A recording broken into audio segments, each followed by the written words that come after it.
तो आज के इस वीडियो में हम लोग डिस्कस करेंगे करंट इलेक्ट्रिसिटी। ठीक है, तो इस चैप्टर से जो है इस चैप्टर में क्या है, क्या क्या हम लोगों को पढ़ना है और इससे लॉन्ग क्वेश्चन जो है आता है एग्जाम में, तो उसको भी हम लोग जो है देखेंगे। ठीक है, तो चलिए जो हम लोग स्टार्ट करते हैं कि करंट इलेक्ट्रिसिटी से जो है क्या पढ़ना चाहिए और इससे long question, short type question और एमसीक्यू क्वेश्चन कैसे बनते हैं। ठीक है, तो बेसिकली जो है ये एक तरह से नोट समझ सकते हो आप। ठीक है, तो ये चीज़ है। ठीक है, अगर आप चैनल पर नए हैं तो चैनल को जरूर सब्सक्राइब करना है, लाइक करना है और शेयर करना है। इसी तरह से फिजिक्स का जो है पिछले चैप्टर का भी मोस्ट इम्पोर्टेंट क्वेश्चन अपलोड किया हुआ है, तो जाकर के आप उसको भी ज़रूर देखना। ठीक है, तो आज करंट इलेक्ट्रिसिटी पढ़ेंगे, है ना। करंट इलेक्ट्रिसिटी में पहले देखते हैं कि इलेक्ट्रिक करंट होता क्या है। ठीक है, तो इलेक्ट्रिक करंट उसे कहते हैं कि the flow of charge per unit time, ठीक है, थ्रू अ कंडक्टर, तो उसे कहते हैं इलेक्ट्रिक करंट। ठीक है, यानी चार्ज का फ्लो होना पर यूनिट टाइम एक कंडक्टर के थ्रू, तो वो क्या कहलाता है, इलेक्ट्रिक करंट कहलाता है। ठीक है,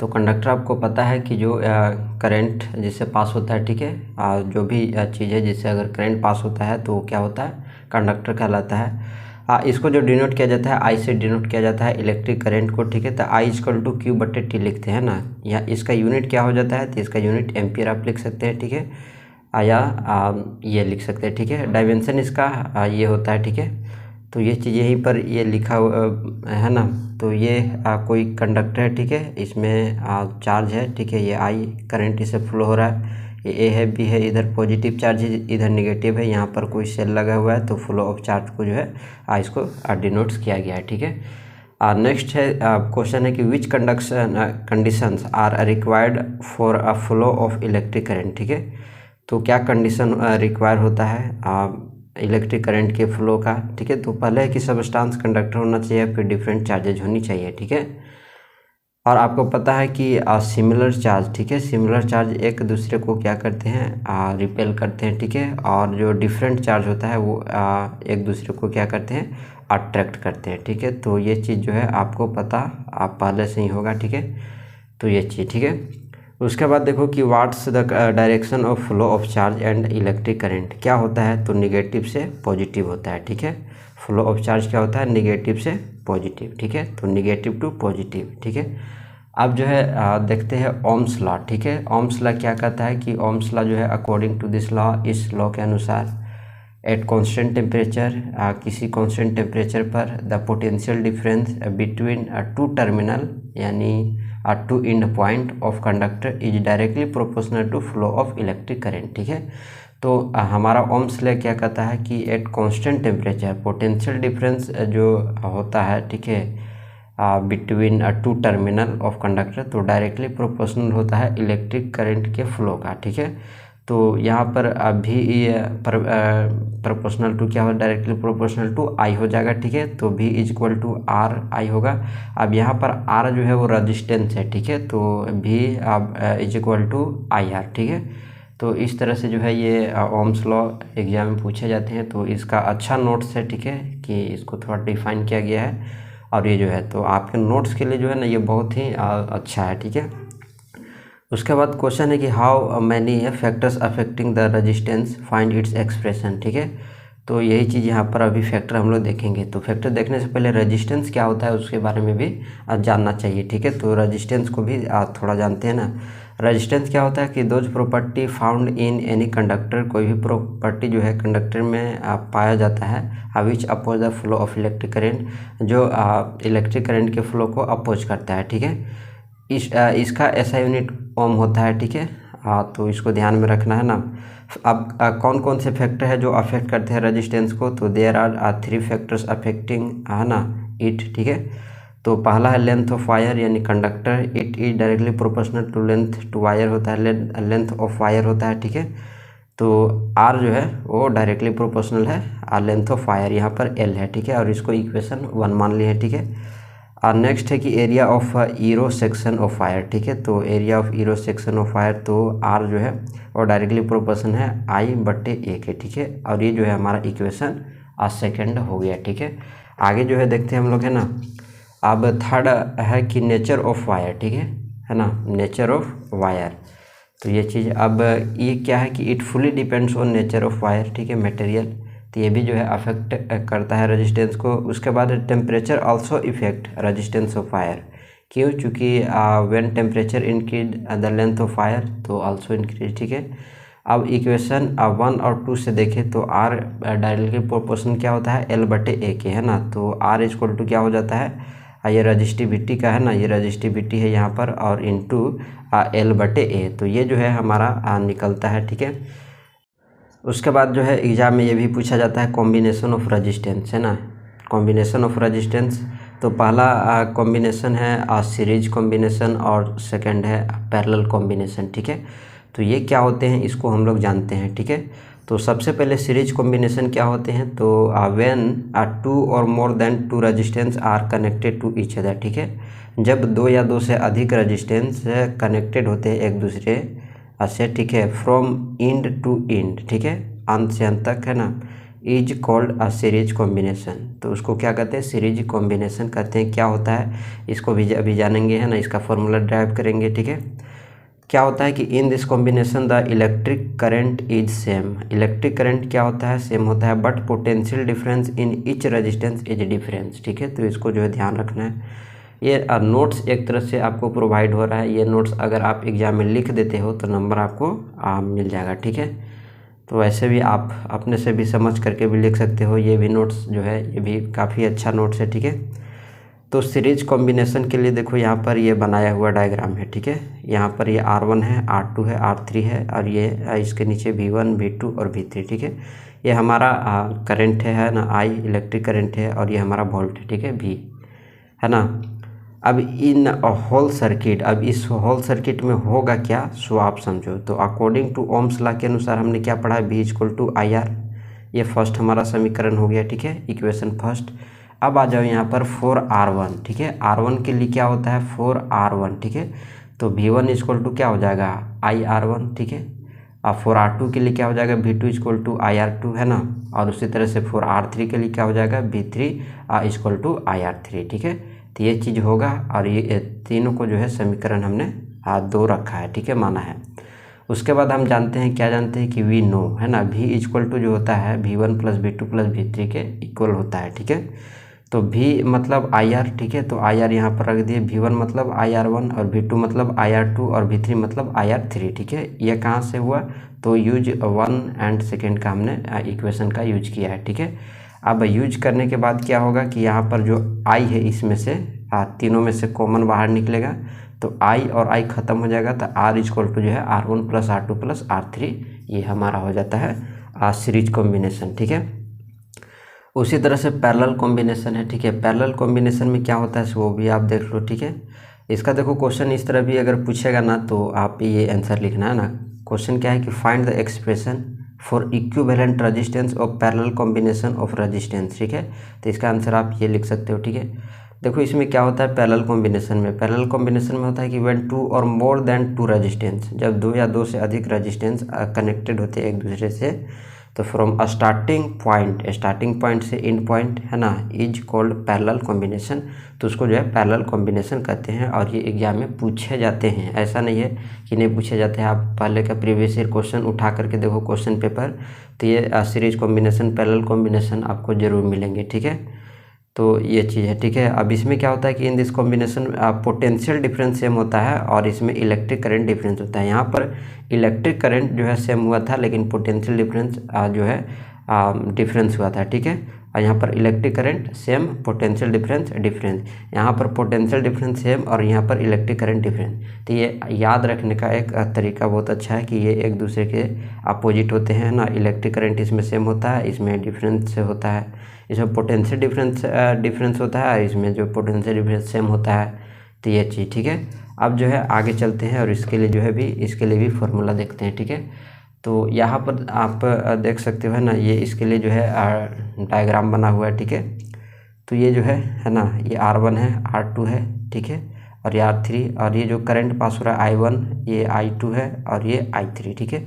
और यहाँ से यहाँ तक ये V है, ठीक है, ये, ठीक है, यहाँ से यहाँ तक, है ना, ये हमारा V है, और ये जो है ये I है ना, इलेक्ट्रिक करंट, ये, ठीक है।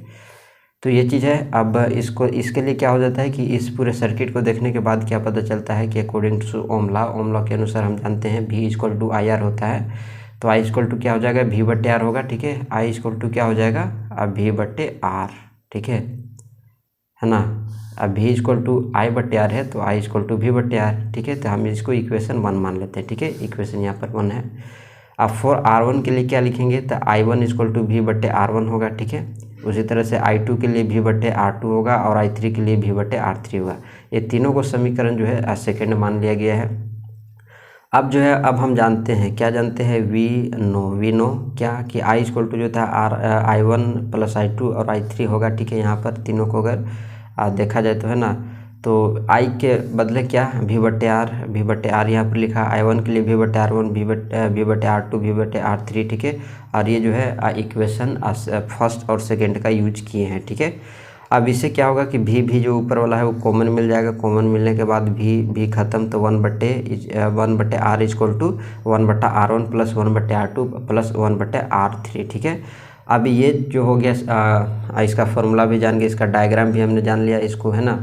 तो इससे जो है क्वेश्चन एग्जाम में पूछे जाते हैं, ठीक है। इससे न्यूमेरिकल आता है। चलिए हम लोग इसको देखते हैं। और ये पूछा भी है, प्रीवियस ईयर आप क्वेश्चन उठा करके देख लो, तो उसमें जो है ये क्वेश्चन जो है इससे पूछा हुआ है, ठीक है।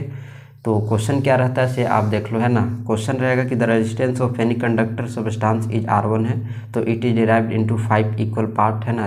These are connected in parallel, तो फाइंड इट इक्विवेलेंट रेजिस्टेंस जो है आपको फाइंड करना है, ठीक है। इक्विवेलेंट रेजिस्टेंस, ठीक है।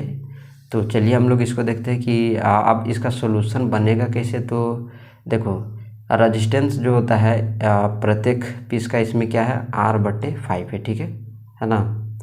तो इट क्या करा है, डिवाइडेड इनटू 5 इक्वल पार्ट्स ना, तो क्या किया, हम इसको 5 भाग में इसको बांट दिया। अब अकॉर्डिंग टू क्वेश्चन, ठीक है, they are connected in parallel में ये कनेक्ट है ना, they are connected in parallel, तो ये पैरेलल में कनेक्टेड है। तो पैरेलल में कनेक्टेड के लिए हमने अभी तुरंत फॉर्मूला ड्राइव किया था ना, तो 1 बट्टे आर पी जो दिखा रहा है ना, वो इक्विवेलेंट रेजिस्टेंस को शो कर रहा है ना। तो इसके लिए क्या हो जाएगा, तो 5 है ना, 5 इक्वल्स है, तो 5 इक्वल्स इसको जो है 5 बार हम लोग ऐड करेंगे, ठीक है। अब 5 बार ऐड करेंगे तो होगा क्या कि नीचे जो 5 जो आ रहा है, ठीक है, वो ऊपर हो जाएगा मल्टीप्लाई, ठीक है। तो ऊपर क्या हो जाएगा, 5 यहाँ भी, 5 यहाँ भी, 5 यहाँ भी, 5 यहाँ भी, ठीक है। तो यानी 5 बार होगा, तो 5 5 5 5 5 बार करेंगे, यानी 5 में 5 हमने लिख दिया, और नीचे आर बचा तो 1 आर होगा, ठीक है। अब यहाँ पर आर पी इक्वल टू क्या बचेगा, तो आर इसको रिवर्स कर दो और ये नीचे आ जाएगा, तो ये जो है हमारा निकल जाता है इक्विवेलेंट रेजिस्टेंस, ठीक है। तो ये क्वेश्चन तो नहीं पूछा है, लेकिन ये क्वेश्चन जो नीचे वाला है ना, ये एकदम पक्का पूछा है। आप प्रीवियस ईयर क्वेश्चन उठा करके देख सकते हो, ठीक है। क्वेश्चन क्या है कि if 2 resistance connected in series, और 2 रेजिस्टेंस है सीरीज में कनेक्टेड है, देन इक्विवेलेंट रेजिस्टेंस, और उनके इक्विवेलेंट रेजिस्टेंस जो है वो 16 ओम है। तो if they are connected in parallel, और यदि वो कनेक्ट है पैरेलल में, तो then equivalent resistance is 3 ohm, ठीक है। अगर वो पैरेलल में कनेक्टेड है इक्विवेलेंट रेजिस्टेंस तो 3 ओम है, और अगर वो जो है इक्विवेलेंट रेजिस्टेंस कनेक्ट है सीरीज में तो 16 ओम है, ठीक है। तो फाइंड क्या करना है, तो फाइंड इसका करना है रेजिस्टेंस, प्रत्येक के लिए जो है रेजिस्टेंस फाइंड करना है, सीरीज के लिए भी और ये पैरेलल के लिए भी, ठीक है। तो चलिए हम लोग इसको स्टार्ट करते हैं। सबसे पहले लेट कर लेना है ना रेजिस्टेंस R1 एंड R2, ठीक है। दो के कि लेट R2 रेजिस्टेंस, ठीक है, 2 resistance is R1 and R2, ठीक है। अब अकॉर्डिंग टू क्वेश्चन, जैसा कि क्वेश्चन कहा है, ठीक है, क्या कहा है कि RS is equal to R1 plus R2, ठीक है। RS मतलब यहाँ पर 16 हो गया, ठीक है, 16 ओम, ठीक है, और equal to R1 plus R2, और ये इक्वेशन हम इसको फर्स्ट लेट करते हैं, ठीक है। अब अगेन ये सीरीज के लिए था, ठीक है। अब पैरेलल के लिए आएगा, तो पैरेलल के लिए आएगा तो 1 बट्टे RP लिख रहे हैं, मतलब पैरेलल, ठीक है, और इज इक्वल टू 1 बट्टे R1 और प्लस 1 बट्टे R2, ठीक है। तो इसके क्या हो जाएंगे, तो 1 बट्टे जो है इसके 3 हो जाएंगे, ठीक है, क्योंकि जो कनेक्ट था पैरेलल में तो इक्विवेलेंट रेजिस्टेंस 3 था, है ना। तो ये चीज़, ठीक है। अब इसको क्वेश्चन को भी सामने रखते हैं ताकि समझ में आए, ठीक है। तो ये क्वेश्चन है, ठीक है। अब इसको हम लोग इधर सॉल्व कर रहे हैं। तो ये चीज़ ठीक है।